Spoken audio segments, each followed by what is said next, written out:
Čaute draci, dneska vám dám takú menšiu ochutnávku Kila Dark Cherry.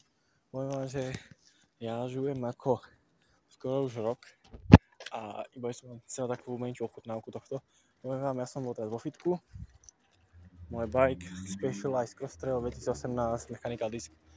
Dám takú menšiu ochutnávku iba pre info do začína so žuvákom, alebo teda skôr mu nechutá tým mentol nejaká ako je Pablo, tak odporúčam určite Kila Dark Cherry Exclusive, lebo ja mám z tej skúsenosti, už to je môj asi tak tretí puk, ktorý mám a strašne ma ten puk baví, je sladký, neštípaš tak dosť, fakt, že už ten na tom fakt, že ako máte napríklad takú úplne, že pernu, teda jasno úplne také rozžaté, tak vám odporúčam určite toto, taký pohode žuvák, ktorý vás zasíti, ale potom neodporúčam si za toho veľa, lebo potom chytíte trošku hnačky a už vám je zle, takže asi tak.